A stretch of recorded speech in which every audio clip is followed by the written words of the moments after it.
Welcome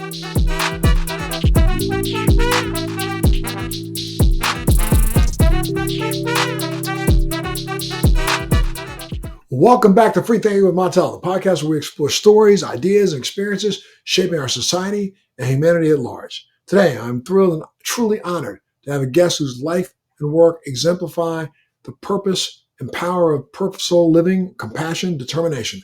Karen Olson, author of Meant for More, Following Your Heart and Finding Your Purpose, is here with us today. So, Karen, thank you so much for being a part of the show. Well, hello, Montel. It's a pleasure to be here with you today.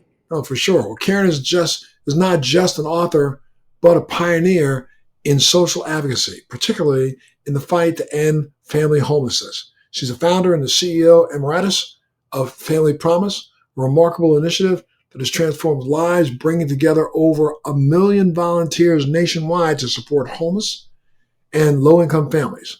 Over the years, Karen has and her network have helped more than 1 million individuals build stronger futures. It's an incredible story, and it's a story not only about countless lives she's touched, but also about the profound personal loss that drove her to this mission, the obstacles she's faced, and her unyielding spirit of perseverance, even after a life-changing accident that happened in 2019 that left her in a wheelchair. She continues to inspire others to find new hope and purpose. Today, we're going to hear her story firsthand and all the incredible work that she's done and her transformation from corporate leader to social change and advocate, and her book, Meant for More, and the powerful lessons that she's learned about empathy, compassion, and creating the world and creating a better world. So again, it's so great to have you here with us. I'd like to start a little bit with, your incredible personal story. You lost your mother at a very young age in such a traumatic way. If you're comfortable, can you walk us through how that shaped your early years and ultimately guided you towards finding your own purpose? Yes. When I think back and how I started Family Promise, I often say it started when I gave a sandwich to a homeless woman outside of Grand Central Station. But when I really look back, it really began in my childhood when I was 12. I left for school, hugged my mother goodbye. She waved to me, kept waving, and I waved. And next thing I was in the homeroom eating lunch at school, and a secretary came in and whispered to the homeroom teacher and looked at me and so on. And then he said to me, they want to see you in the office. So when you finish your lunch, go to the office. Well, I was a good kid. I knew I didn't do anything wrong. So I had an ice cream sandwich to finish. And I just put it down and started to walk up. And Mr. Luce, the homeroom teacher, said, "Sit down and finish your sandwich." Well, I gulped down the sandwich. I've never had another ice cream sandwich since. I get home, and my grandmother is there coming down the walk. She worked for Macy's department store in New York City and was there on weekends and should have been on the train back to New York. But she was there, and she said, Mom had a nervous breakdown. And I thought, well, and she's in the hospital, but she'll be okay and you'll see her soon.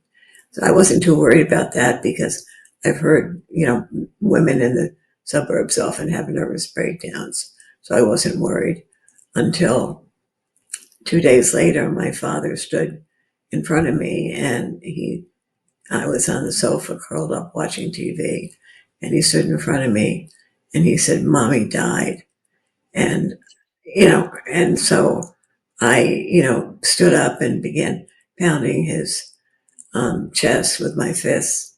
And he said to me, "Take this pill," because the doctor had said after you tell Karen, she's going to be upset. So that pill knocked me out. But, I was very close to my mother. We were sort of like best friends because at the time my dad was an alcoholic. He did stop drinking when he was 40 years old. And then after that, we had a wonderful relationship. But my whole world was turned upside down, left a hole in my heart. And, I cried at night. I had a stuffed toy cat, and he had a rubbery face with a smiley face. And I would hug that cat and look out the window from my bedroom, and I would cry and cry. And he was my companion. And within a few short weeks, I had washed away his smiley face with my tears, you know. So, and at that time, there was no programs for coping with grief. You know, I never told anyone at school that my mother committed suicide. So, Wow. it, yeah, I mean, it's incredible how you turn such a personal pain into something that's so healing, not just for yourself, but for so many others. Your chance encounter with that lady, that individual that was experiencing homelessness, was a real turning point for you, right? Can you share that whole story? Because you mentioned it. Just share that story and how it inspired you to create Family Promise. okay, well, I have to back up a little bit. Sure. Um, as a result of the death of my mother in such a tragic way, I wanted to help people. You know, I knew what hurt was, and I didn't want anyone else to hurt. So my way of helping was going to be becoming a nurse. You know, I studied biology and chemistry, got A's in that. But my stepmother, who was a nurse, said to me, Karen, you know, you don't have the grades to be a nurse. Mm. You'll never make it. And so she persuaded my father not to send me to nursing school. So just like that, my dreams were shattered. Oh, no. And so I pivoted and studied marketing and worked for the Warner Lambert Company in New Jersey. And I would go into New York frequently for meetings.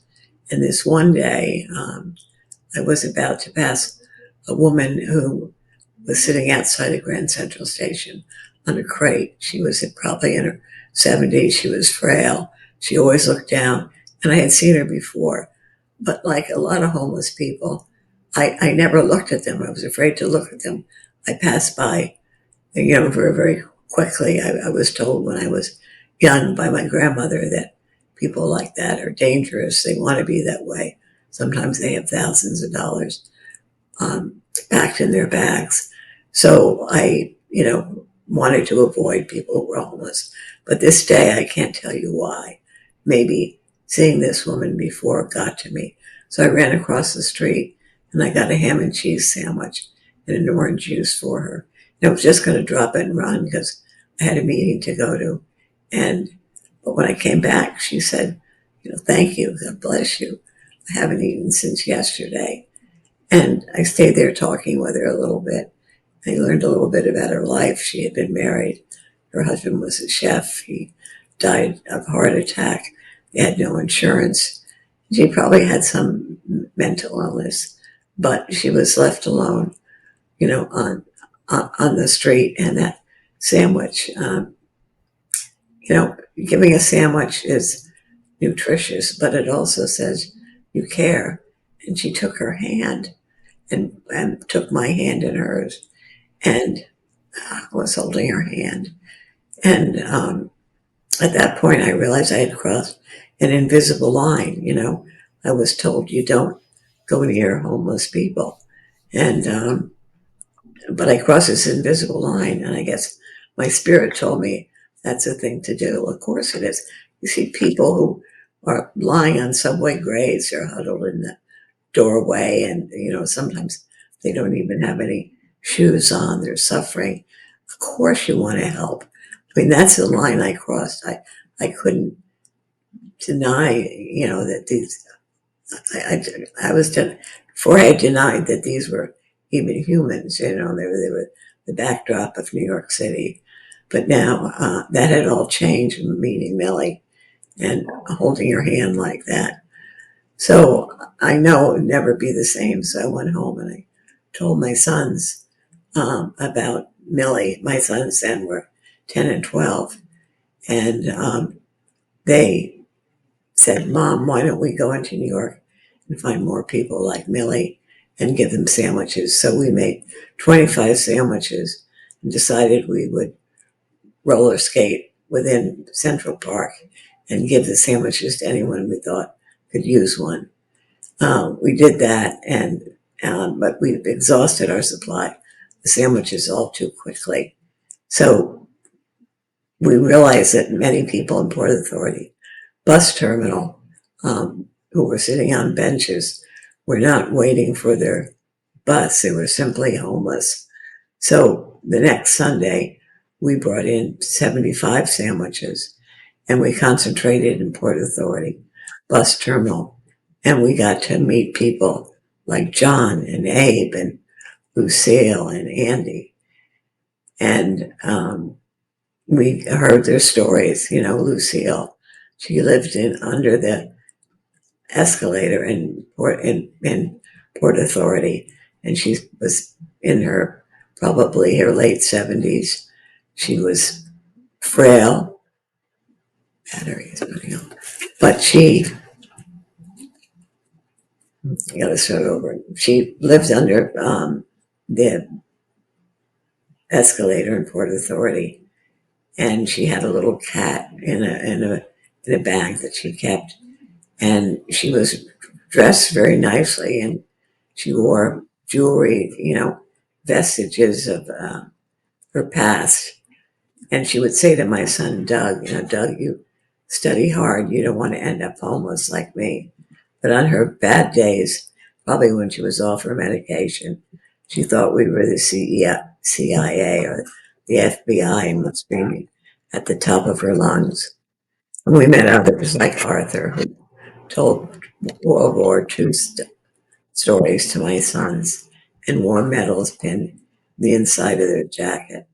So we did this and got to know people. And I said, why not invite them back to my house for Thanksgiving? So here's where some people would think I was absolutely crazy. I live in a suburban community in New Jersey. And the fact that I would invite people who were homeless back to my house must have seemed odd. But I went into New York City and bought bus tickets about 3 weeks before Thanksgiving. I handed them out to our friends in Port Authority with a little invitation. And then Thanksgiving came. Oh, one thing I should tell you is I'm not a very good cook. And I've never, ever in my life cooked a Thanksgiving dinner. That didn't bother me. Some neighbors came to my rescue and cooked the turkey. Bill Harrison, who worked on Wall Street, made the turkey. Others made the side dishes. We picked them up in our cars. And so here are 8 people who are homeless coming into my house. And it was beautiful. We all sat around the table. We reminisced about Thanksgiving's past. And it was just joyous. And um, Such compassion, such empathy. And homelessness is family homelessness in America today is massive, often overlooked, an often overlooked issue. 1 in every 30 children experiences homelessness each and every single year, and those numbers are heartbreaking. They're getting worse. Can you shed a little light on what's often the root of family homelessness and what unique challenges these families face? yes, well, the people become homeless when they get a divorce, suffer an illness, lose their job, and so on. But that's just a symptom. The root cause of homelessness is the lack of affordable housing and low wages. For every 4 families that are eligible for federal assistance for housing, only one gets it because of lack of funding and lack of a commitment on the part of our government to provide those resources. So these are working people, moms and dads, and children, and that's who our program serves families who are homeless. They represent about 35% of all those who are homeless. Now, the numbers of homeless people in general range from 771,000 last year when they did a point in time count to up to 3 million. The point in time count is issued by HUD, and it's an unfunded mandate where volunteers and social workers go out and try to count the homeless people who are living in cars, shelters, or on the street. The problem with that point in time count, which happens usually in January, at the end of January, is you're counting only those people You that see, you can see. Yeah, and you don't see families who are doubled and tripled up with friends or family or living in motels. Homeless families do everything they can to keep out of sight for fear that their children would be taken away, because if they're caught with their children, say, living in their car or on the street, their children could be taken away. So you don't see families who are homeless. That's a problem. Homelessness has become synonymous with a man laying on the subway grater, the woman pushing all her belongings um, in a shopping cart. Uh, and when I started Family Promise, um, I was volunteering in Union County, New Jersey, and I learned that the fastest growing segment of the homeless population was families, and that the number one reason at that time kids were taken from their parents and placed in foster care was not abuse or neglect, it was simply homelessness. So I thought, just the community know. And the first step I thought had to be awareness. So I planned a conference on family homelessness, and 200 people came to an all-day conference. And at the end of that conference, I said, "How many of you are willing to get together and work on solutions?" And almost every hand went up. Now, the interesting thing is, though I work for the corporate world, I gave presentations and so on, but I never considered myself a leader. But I became a leader, and I became a leader because I had passion to make a difference. And that passion allowed me to take a leadership role. So I met with folks, and we couldn't find a building for shelter, and nobody wanted a shelter in their backyard. And not one church or synagogue could provide a full time shelter. So I said to them, "How about if we all work together and take turns so that uh, any one congregation would shelter homeless families for a week at a time on rotation with others?" So 12 congregations, churches and synagogue came together and provided the shelter in their buildings on rotation with others. And the result was, 70% of the families found housing in just 6 weeks through the help of social workers and volunteers. But more important than that, the guests, or that's what we call homeless families, kept saying, "I can't believe so many people care. I feel like I'm at home, even though I'm not at home." They experience, the love and the compassion, which helped change lives. That compassion made such a difference. And some of our volunteers are still in touch with families after they leave the program. So what struck me was, compassion is alive and well. And if you provide a way for people to help, they'll get involved. Now, they may not go, give a sandwich to a homeless woman in New York City, or certainly not bring their kids in, but they will get involved if you provide an easy way. And this was, and, we had so many volunteers, over 1 million over the course of time. but what do you think needs to happen at a policy level to truly make a dent in this homeless crisis in our country? Well, we need to make a commitment to provide affordable housing, healthcare, childcare, a lot of supports, but most important is affordable housing. We once had enough decent housing, but then in the early 1980s, with the Reagan administration, but budgets for housing were slashed. So we've got to go back to that. Now, how are we going to go back to that right now with Especially this? in a society that we're living in today. Yeah, yeah. I mean, we're gonna see a big increase in homelessness because, according to the Trump administration, they're making cuts in all kinds of social services, and families rely on that. And so, if you take away Medicaid or food support programs, you're going to see, a lot more people who fall into homelessness. And can we turn to our government? Yeah, we certainly can, but it's like talking to the wall based on what I see. So things have to start locally. Well, that's really what I love so much about your story, because you managed to help bring people together to rally behind this cause. Everything from religious congregations of all faiths, countless volunteers. You united so many. What's your secret? How do you inspire this level of compassion and kindness among people, where it almost seems as if it was kind of becoming a lost thing in America? I think it's my passion. I speak from the heart, and I think that means a lot to people.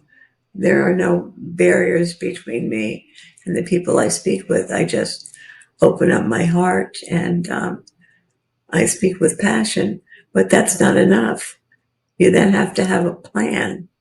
And I had a plan to how I was going to help. And then you have to be persistent. So maybe I call it the 3 Ps: passion, plan, and persistence. I mean, But, you know, it's clear that this compassion and kindness are central themes in your book, Meant for More. How can I mean, first off, tell me where people can go to get the book, and maybe give out your stats. Are you online, your social media stats? Tell us about where they can go to get the yeah, okay. They get the book on Barnes and Noble, Amazon, and also the bookshop.com, or they can go to my website, KarenOlsonAuthor.com. Okay, and for those people out there who seem powerless and feel powerless, but they really want to do something, they really want to make a difference, give them some advice of what they can do. Uh, they can, the next homeless person they see on the streets, they can smile because homeless people feel that they're invisible. They can get them something to eat, but they can also look in their own community for shelters, soup kitchens, and volunteers. They can really make a difference that way. Uh, but the I don't think anybody would be not. Well, I don't think anybody would not be inspired by your resilience. I mean, even after the accident that left you in a wheelchair like you are today, you continued your work advocating for those in need. And I mean, how have you maintained this drive, and despite your life altering events? yeah, well, people say I'm as busy as ever, even though I'm in a wheelchair, and I like to think, even though my body was broken, my spirit is not broken. I'm still Karen. I'm not. Well, I am very active, um, and I just, I just keep going. And how the accident happened was I was um, taking a session in cryotherapy. Do you know what cryotherapy Yes. is? Hmm. Okay, well, anyhow, it's cold, freezing cold therapy that gives mental and physical benefits. I'd done it about 30 times. Sure. And I was down in Miami, and the attendant who was going to help me, she was new, but they assured me she was fully trained. But I was in the chamber just for a minute, and she said I kept crying out, "I'm cold, I'm so cold." So she came around and she opened the door, but she got behind the door. And so I fell out like a popsicle and hit my head on a raised ledge. And I couldn't feel anything from my neck down. Uh, but today, I'm even able to take some steps with the help of my physical therapist and a special walker. So I keep going, and I'm happy. I'm happy, I guess, because sometimes you people look to, and I was that way once in my life too, materialism to make you happy. It's that next vacation. It's that next, piece of jewelry, or that next house you're going to buy, or that, you know, the car you're going to get. And that's going to lead you to a dead end. But when you reach outside yourself, and reach out to others, you find that happiness just catches up with you. So I think it was that change in my life that made me keep going. And that's You the know, kind of advice that you give to others who may be facing their own personal challenges, to really figure out how to reach outside of yourself to keep moving forward, correct? yes, that brings true. true happiness, you help somebody who's sick, you even maybe a simple thing like taking the newspapers off your neighbor's porch because they're away, simple things, but um, you can make a difference in people's lives by the simplest things.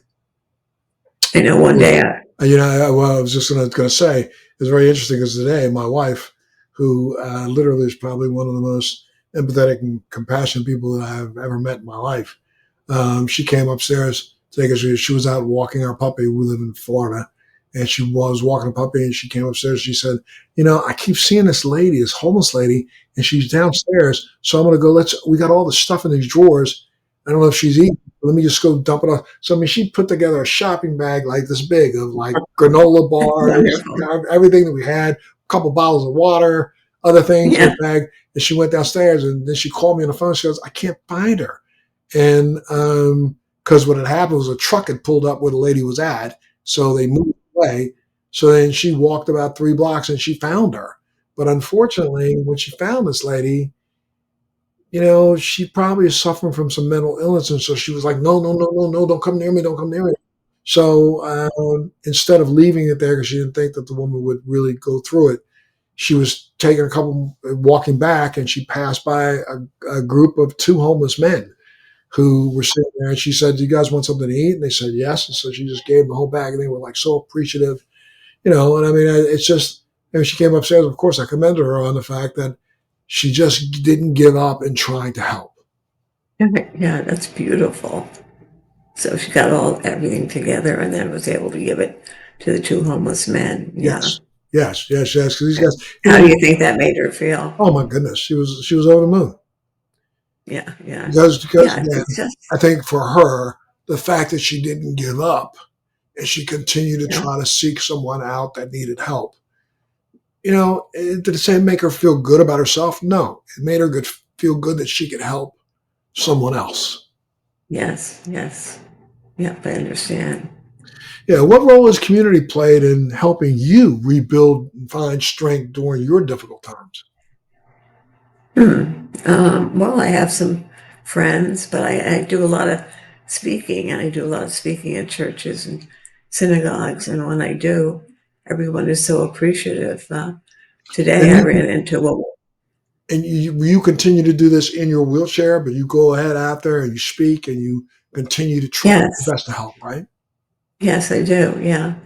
And today I met a woman um, who heard me speak. Oh, last week it was a women's group, and she said we had the women's group again yesterday, and rather than focus on the subject we were supposed to, everybody was talking about you, Karen, and how inspiring you were. So I continue to do that, and I love doing that. And I think it makes a difference Oh, for absolutely, people. absolutely. I applaud you and understand the same thing. I'm guessing that's some of the strategy that you use yourself to stay motivated when you feel challenges are overwhelming, right? Uh, yes, yeah, but I never feel challenges are overwhelming. I feel that there's a way around those challenges. I'm a very positive person, so I just keep going and know that something will change. I mean, these are kind of basic tenets that I think you employ yourself without even thinking you employ yourself in your daily routine to help you navigate life these days, right? It's true. I do. I mean, it's so hard. So yeah, I speak all over the country, and I try to at different events. And I tell you, maybe I spoke at an event 3 4 months ago. It was a national doctors forum where I went in to talk to them about from a patient's perspective because I am a patient also. I have some issues of my own that I have to deal with. I tried to give them an understanding that even when sometimes patients don't say the thank yous that they know they want to say, that those people that they have helped along the way are so thankful that you just don't even know it. And, I spent the time applauding this group of doctors who had not seemed to be have been applauded, some of them in their entire careers. Oh my gosh. And you think to yourself, I mean, how often do we, when some people go to see a therapist or a doctor, and yeah, they walk out of there with a prescription, and of course they start to feel better. Do they take the time to call that doctor 3 or 4 weeks later and say, hey, you know what? Your decisions last visit were amazing because I'm feeling so much better. Probably 90% of people who see doctors don't do that. But, from time to time, it's important that those who are literally espousing tenets like yourself, giving good advice like yourself, those who are motivating others to help like yourself, recognize how much you are doing for so many people. And you might say, oh, no, I don't need to be patted on my back. Yes, you do, Karen. People need to say to you, thank you for what you do, especially Yeah. in spite of everything else that's going on in your own personal life, that you could say, no one would judge you for just taking care of you, but you decide that that's not good enough. You want to take care of others. So Yeah. for me, as a member of the society, I'd say thank you to you. Thank you, Montel. But those doctors, you gave them a great gift of caring. How often do they get that, And that's really a beautiful thing. And I know what it is to be the recipients of acts of caring. Right. I was away on a business trip, and it had snowed heavily. And so I got the cab from the airport back to my house, and I figured, oh, I'm going to be facing a snow filled driveway and so on. But the driveway was completely um, shoveled, and the walkway and the porch. And when I went to open the door, a note fell out, and it was from my neighbor who I didn't know that well.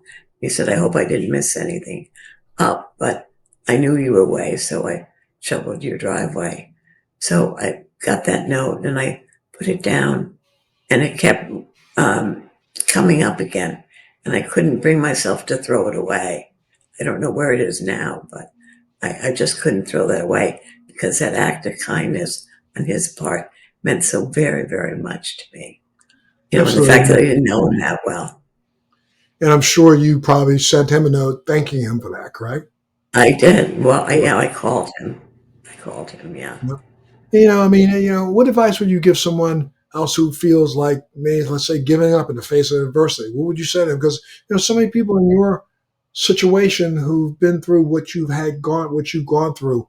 I mean, a simple thing like falling out of something, and I say simple, but I mean the fact that this was kind of like a fluke accident, and so many people would just give up in their own despair. So many of them would be so locked into, oh, woe is me, rather than turn that, oh, woe is me, into, well, even as I sit here and as I am, I can still help so many more.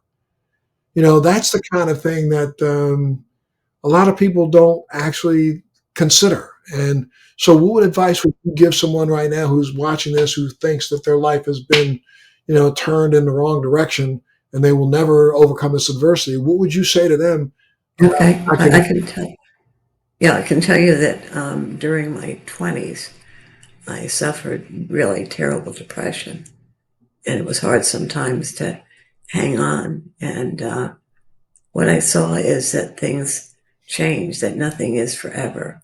If you really feel down in the dumps, know that it will change. It will.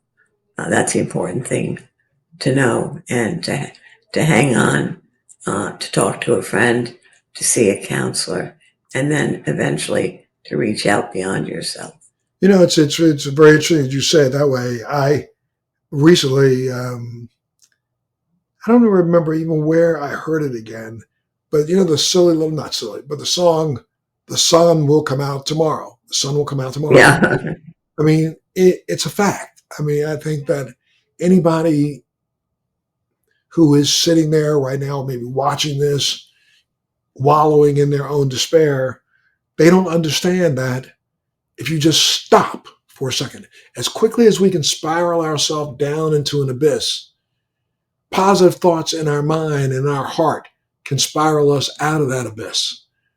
You could True. stop, no matter where you are. If you're listening to this podcast right now, you can stop right this second and close your eyes, take a couple of really big, deep breaths, and think about one of the most positive things that's happened before in your life. And I'll guarantee you that if you just focus on that positive thing 20, 30, 40 seconds, you won't even notice it, but a smile will come across your face.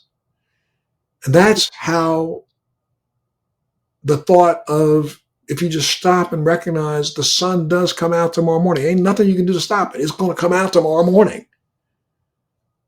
Greet that sun with a fresh outlook on the day rather than try to bring the baggage of yesterday into tomorrow. Mhm. I mean, And say to yourself, this too shall pass. no And it question. does. But the point is, you must hang on long enough to see it pass. So in the interim, reach out to friends, talk to people. Just know that if you're depressed, it will pass.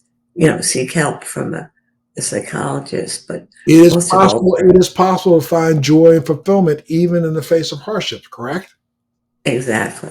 Yeah. Well, yeah, right. I guess with my accident, I could turn in and focus on that and feel really down, but I don't because I'm active and I have a purpose in my life. And I reach out to others. And that's how Um, you cultivate this within yourself. Correct? That's what I mean. Share those kind of thoughts with others right now about how they can literally mine that gold that's within yourself. Like you just said, rather than focusing on the hardship, you focused on the joy you know you've brought other people in your help and outreach to those people who are less fortunate. mhm. Yeah, well, I within myself is a caring spirit. I care for myself and I care for others. And when I reach out to others, that brings me great joy. If I just focused on my accident, oh my gosh, I could be depressed. I'm not fully walking on my own yet. I can't drive a car. I can't go skiing. I can't do all this stuff. But I don't even think about that. I think about what I can do, and my life is greatly enriched. I have wonderful aides. I need help around the clock, but they are wonderful people. I love them. It's joyous. I have a wonderful assistant in Jen who helps me with my writing and other things. And that's the So world of life is gratitude. joyous. Sure, that's gratitude, right? Gratitude and what it plays in the healing of your personal growth, right? Yeah, yeah. Well, yes. I look at what I have, not what I don't have. I guess if I thought about that, I could be miserable, but I don't think about that. I think about what I do have. I have life. I have two grown sons and five five grandchildren, and you know, life is good. Uh, Well, I looking back on your experience, what's the one lesson you wished or you learned that you wished everyone else could understand? that I have within me a lot of love, and I got to tune into that. Do bad things happen? Yes, but I can't focus on the bad.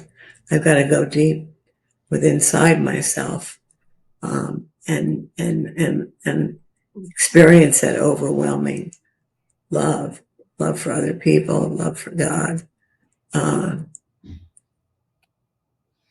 Wow. yeah, I've got to just focus on what is positive, and everybody has within inside of them this overwhelming love. They may not be in touch with it today, but it is there, and it will help heal them and help heal and enrich the lives of others. Karen, thank you so much for sharing your incredible story and shining light on so much and so many of those important issues. Your work has made really a meaningful difference in the lives of so many, and I know you'll continue to inspire others to take action. So thank you so much again. I'm personally telling you thank you for being the inspiration that you are. And again, to our listeners, Karen's book is called Meant for More, Following Your Heart and Finding Your Purpose. It's available now, and I highly recommend you go out and pick up a copy. It's filled with wisdom, practical advice, and a message of hope for anyone looking to make a positive impact in this world. Again, thank you so much, Karen, for being involved in this conversation. And Anytime you want to come back, we'd love to have you just to chop it up a little bit and share some more wisdom, if that's okay with you. Thank you, Montel. Yes, I'd love to. And thank you for being you and touching so many lives. No, I've thank really you. enjoyed it. I've really enjoyed our conversation. I did too. Thank you. And if today's conversation resonated with you, get involved, volunteer, be an advocate, support amazing organizations like Family Promise. You can find them on the web, and they, of course, they accept donations, and they're probably in your own community. You didn't even know they were there. So take a look. And thank you so much for listening. Make sure you hit that little subscribe button down there at the bottom.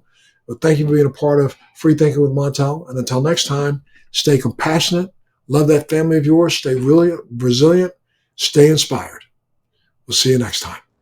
Thanks for joining me on Free Thinking with Montel. Please make sure you're subscribed and hit the bell to be notified when new episodes post each week. We'd love to hear your feedback, so please send us your comments. Military Makeover is so grateful for the support of Purple Heart Homes, a nonprofit organization that rebuilds and transforms the homes for our veterans. Our heroes come home with sacrifices most of us can't imagine. As a veteran myself, I've been there and founded Purple Heart Homes to help. When I tell the story of Purple Heart Homes, it's the freedom to not have to depend on somebody else to do the simple everyday things in life. Visit phhusa.org/makeover to learn how you can help.